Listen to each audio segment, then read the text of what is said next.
At 20, she did what every farmer called unforgivable. They laughed when she burned 8 acres of standing corn. They called her foolish, warned her the bank would take everything. But when blight turned Hartwell County barren, her dead bulbs became the only green thing for miles, and the same experts who mocked her. They were soon kneeling in the ash, desperate for the secret only she knew. Thomas Vance had always said, "The land speaks if you know how to listen." He said it the way other men said grace before supper, quietly, with his hat in his hands, looking out at the 200 acres that his own grandfather had cleared from hillside forest in 1921. Thomas was the last of a kind that did not believe in quitting. He rose at 4 in the morning when the barn was still dark and the cows were still dreaming. He came in after sunset with his boots so heavy with clay that Clara, his youngest, would have to scrape them clean with an old butter knife, while he sat at the kitchen table and figured numbers in a ledger he kept inside his head. The Vance farm was never wealthy, but it was honest. The kind of place where fences were mended before they broke, and where the creek was never diverted because Thomas believed water belonged to the land first, and the people second. Clara was 12 when she learned to read the soil by squeezing it in her fist, testing whether it crumbled like cake or held together like dough. She was 14 when she delivered her first calf alone in the barn because her father was 2 fields away and the mother was in distress. By 16, she knew the farm better than she knew her own face in the mirror. She knew which slope held moisture longest after rain. She knew where the frost settled first in October. She knew that the 8-acre cornfield on the eastern boundary had been her father's favourite because the morning sun hit it earliest, and the soil there was a dark loam that smelled like chocolate after a storm. While her sisters went to the city for college and married men who wore ties to work, Clara stayed. Not because she lacked ambition, but because ambition on that farm looked like keeping the fences straight and the creek clear. She believed, the way her father believed, that if you worked hard enough and listened carefully enough, the land would always answer. Then the rains came differently. They arrived in bursts that ran off the clay hills before the roots could drink, followed by stretches of dry weeks that left the topsoil cracked and pale. The seed prices climbed, the commodity prices fell, and Thomas Vance, who had not missed a day of work in 30 years, began to cough. It started in March, a dry sound like corn husks rubbing together. At first, Margaret thought it was the dust. Then Clara noticed the handkerchief in his pocket was always folded a certain way, hiding something. By April, there was blood. Thomas hid it from Margaret. He hid it from Clara. But he could not hide it from the land. He worked slower, leaning on the fence posts between rows, his face grey in the mornings. Clara watched him from the kitchen window and felt the first cold finger of dread touch her spine. The spring planting that year was his last. He walked behind the planter on the eastern 8 acres, with his hand on the frame, feeling the vibration of the seeds dropping into the earth. And every few rows he would stop to press his fist against his ribs. He finished the field. He always finished. He died in June, 3 weeks before the corn reached knee-high, sitting on the porch step with his coffee still steaming beside him. The funeral was small. The neighbours came, but they came with the look of people measuring boundaries, wondering which parcel might come up for sale when the widow could not manage. Margaret Vance retreated into the farmhouse and rarely came out. She sat in the chair by the window that looked toward the eastern field, and she watched the corn grow without her husband. and she seemed to shrink a little more each day. The letters from the bank began in August. Polite at first, then less so. Then they came weekly. The equipment needed repairs. The mortgage, which Thomas had carried through 3 recessions, was now a weight that pressed down on a widow and a 20-year-old daughter who had never signed a check larger than the feed bill. Clara found her mother one morning holding a letter from the bank, staring at it as if the words were written in a language she had forgotten. Margaret looked up at Clara and said, "Your father never told me how much we owed." That was the day Clara understood that the farm was not just grieving, it was drowning. Clara took over because there was no one else to do it. She learned the accounts. She learned which suppliers would extend credit and which would not. She learned that the farm, which had seemed like a fortress when her father was alive, was actually a house of cards held together by one man's will. The blight appeared in September. It started at the bottom of the stalks, a yellowing that crept upward like a slow fever. The leaves curled. The ears, which should have been filling with pale yellow kernels, turned grey and soft. By the 1st of October, Clara knew. She walked those 8 acres every morning at dawn. And she watched the disease climb higher each day.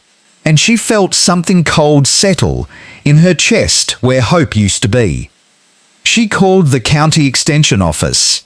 She sent samples to the university in sealed bags. She sprayed fungicides that the co-op recommended, borrowing against the tractor to pay for them. The chemicals turned the leaves silver for a week, and then the blight returned stronger, as if mocking her. The corn died standing, which is the most insulting kind of death for a crop. It did not fall. It did not bend. It simply stood there, stiff and useless, a forest of grey stalks that rattled in the wind like old bones. Then the storm came. A late October northerner that dumped 6 inches of freezing rain on the county and turned the clay roads to soup. The barn roof leaked. The south wall of the equipment shed buckled. Clara spent 3 days in rubber boots and her father's old coat, nailing tarps over the holes, her fingers numb, her breath visible in the grey air. When the storm passed, she found that the diesel tank had cracked and 50 gallons had seeped into the ground. The repair would cost $400. She did not have $400. The second failure was the math.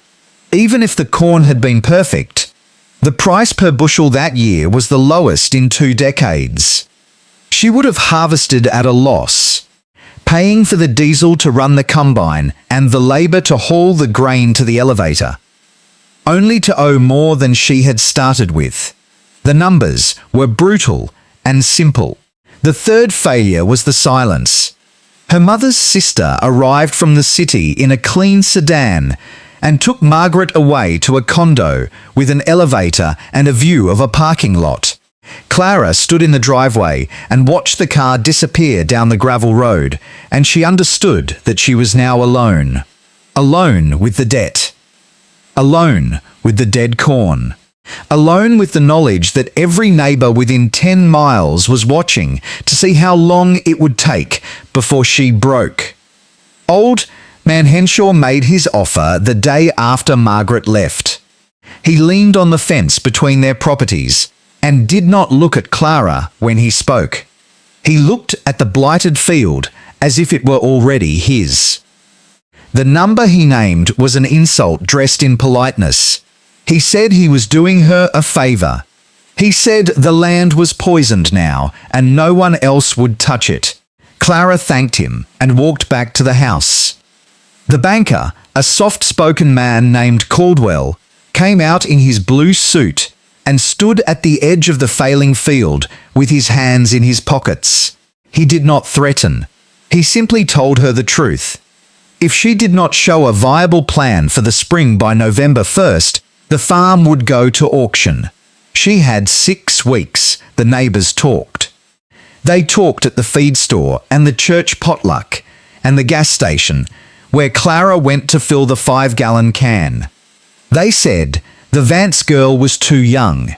They said she should have sold when Henshaw made his offer. They said Thomas would be ashamed to see his corn standing dead in the field like a graveyard. Clara heard them. She heard them when she walked into the co-op and the conversationist stopped. She heard them in the way the mail carrier stopped waving. She heard them in her own head at 3 a.m. when she sat at the kitchen table with the bills spread out like a losing hand of cards. That night, Clara sat in her father's chair. She opened his books. She opened his maps.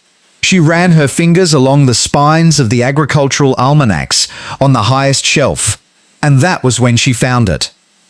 A journal bound in cracked leather, wedged behind the almanacs, where no one had looked in decades.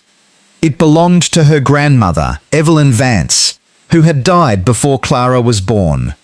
Evelyn had been a botanist in the 1960 seconds.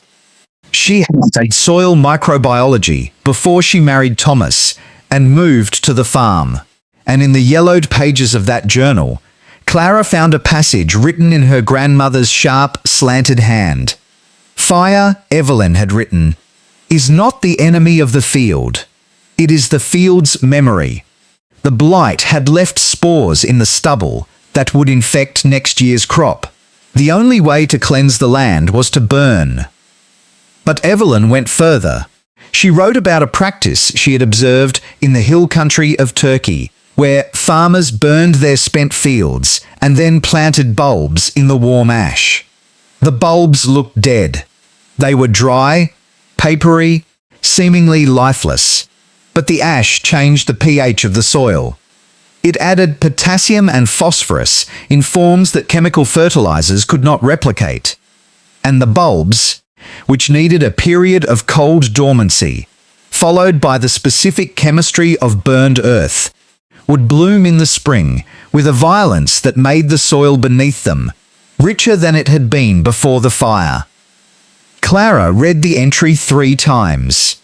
Then she went to the porch and looked out at the 8 acres of dead corn standing in the moonlight. She made her decision before the sun came up. The morning of the burn was windless and cold. Clara did not tell anyone what she was going to do. She walked the perimeter of the 8 acres with a 5-gallon can of diesel, creating a firebreak in the dirt road that bordered the field. She soaked the outer ring of stalks. She knew that a controlled burn, done correctly, would not spread. She had read her grandmother's notes on wind speed and humidity. She had checked the weather until she memorized the forecast. When the match touched the stalks, the fire moved in a circle, eating inward, toward the center of the field, consuming the blight and the debt and the memory of her father's last crop. The heat was immense. It cracked the dry clay and sent sparks spiraling into the grey sky. The neighbors came. They always come when something is burning. Old Man Henshaw shouted that she was destroying collateral. Her uncle, who had helped plant that corn, stood with his fists clenched at his sides. Someone called the fire department, but the chief, who had known Clara since she was a child, took one look at the firebreak and the controlled circle and told his men to stand down. It took 4 hours for the flames to die. What remained was a field of black ash and the skeletal silhouettes of corn stalks still standing like charred sentinels. The smell of smoke hung in Clara's hair for days. She did not wait for the ground to cool completely.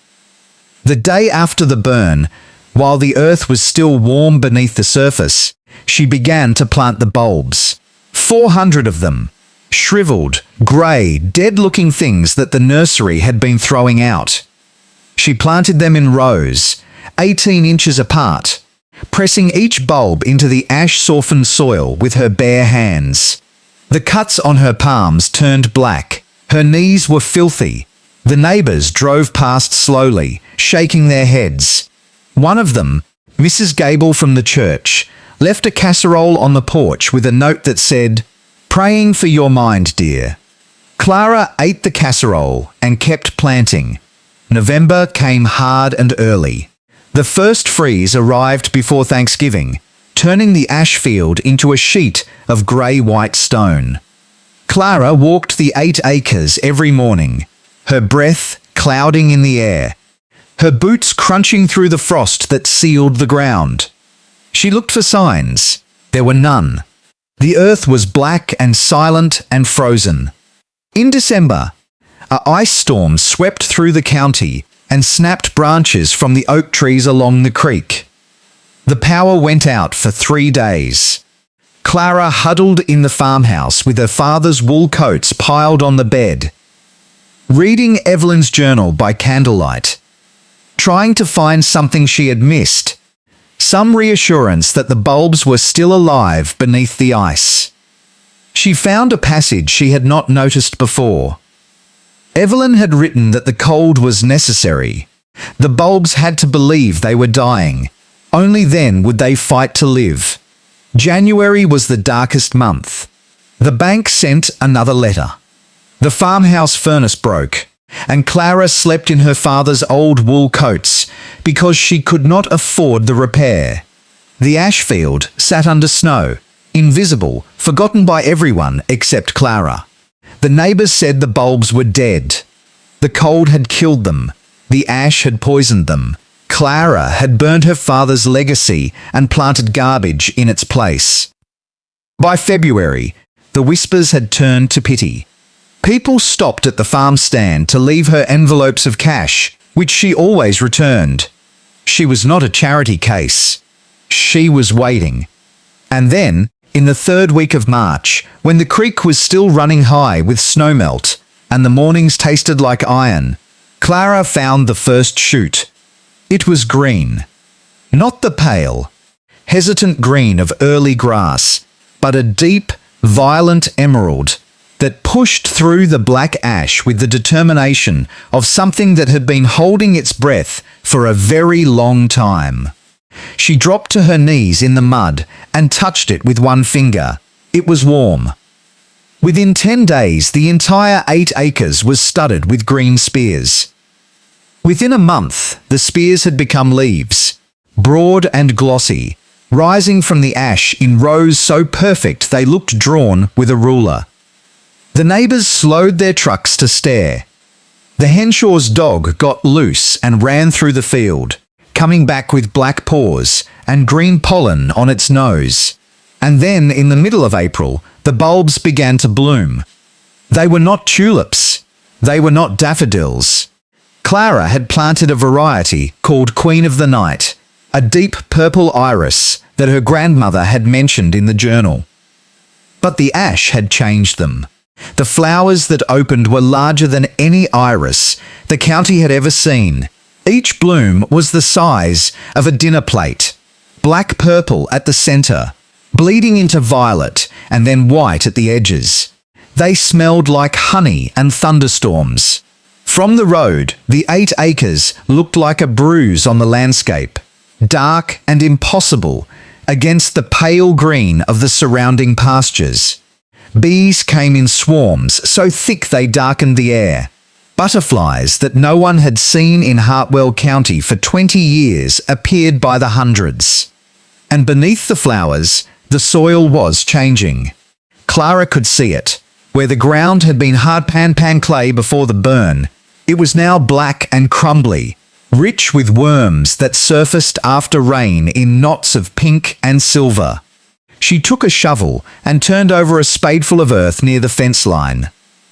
The roots of the iris had gone down 4 feet, breaking up the compaction, creating channels for water and air. She did not need a scientist to tell her what was happening. The fire had not destroyed the soil. It had reset it, and the bulbs, which everyone had called dead, had done the work that no plough could do. The scientists came in May. Dr. Helen Marsh from the State University's Soil Conservation Department, had seen satellite imagery of the bloom. In a county where every other field was the uniform beige of dormant pasture, Clara's 8 acres showed up as a dark rectangle of anomalous biomass.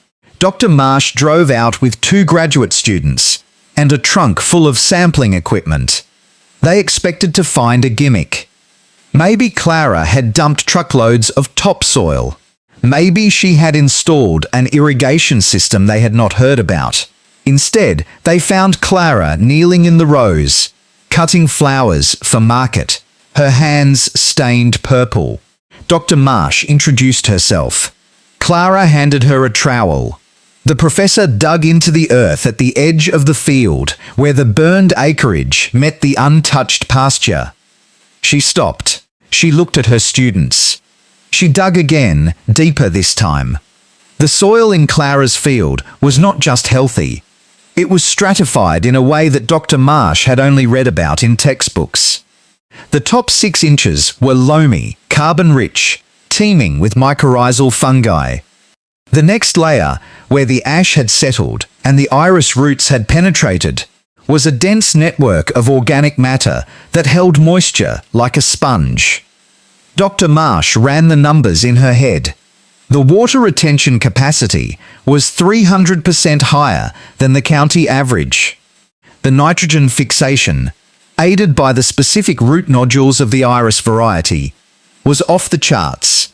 The pH, which had been too acidic for corn after decades of chemical fertilizer, had settled into the perfect range for diversified cropping.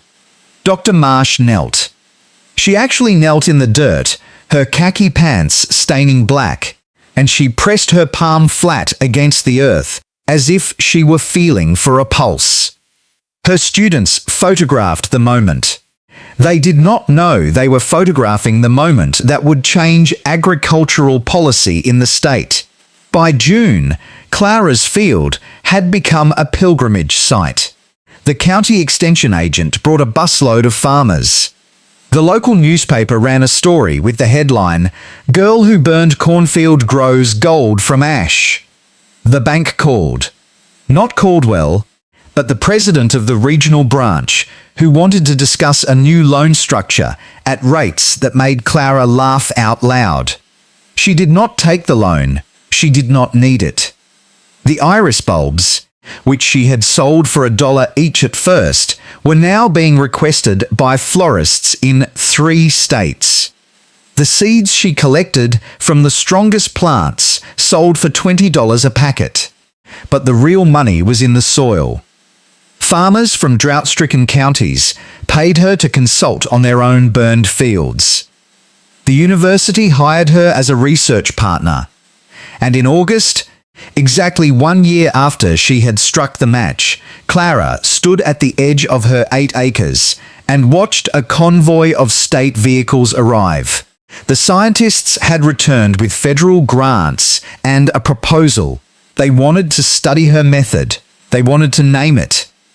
They wanted to know how a 20-year-old woman with no degree, no equipment, and 400 dead-looking bulbs had done what decades of agricultural research had failed to do. Clara looked at the men and women in their clean boots and their clipboards, and she thought of her father. She thought of the morning he had coughed into his handkerchief and then gone back to checking the fence line because the work did not stop for blood. She thought of her grandmother's journal, written in a time when women were not supposed to study soil. She knelt down herself, right there in front of the scientists, and she scooped up a handful of black earth. She let it run through her fingers. "The fire doesn't take anything," she said. "It only gives back what we forgot was there." The scientists wrote it down. One of them used it as the title of his and the farm, which had been on the edge of auction, became the Vance Regenerative Research Station, a place where people came from all over the world to learn that sometimes the most alive thing in the ground looks dead, and sometimes the only way to save what you love is to let it burn. If this story found its way to you, if you are standing at the edge of your own field, wondering whether the fire will destroy you or reveal you, remember this. The land does not forget. The bulbs do not forget. They only wait. They wait for the ash, for the rain, for the hands that are willing to plant what looks worthless and walk away. Clara Vance is still farming those 200 acres. She still wakes before dawn. She still plants dead-looking things in burned ground. And every spring, when the iris bloom turns the hillside purple, the scientists still come, they still kneel, and they still ask her to teach them what she knows. Because the secret was never in the fire, it was never in the bulbs, it was in the willingness to be called crazy long enough for the truth to grow. If you carry a field inside you that everyone else has given up on, do not let their fear become your boundary. Burn if you must. Plant what looks dead, and wait. The earth always answers those who listen. If this moved something in you, if you believe that the hardest seasons hold the deepest secrets, then stay. There are more fields to walk, more fires to understand, and more stories of women who refused to plow when the world told them to plant. The next one is already growing. You just have to come back to see it bloom.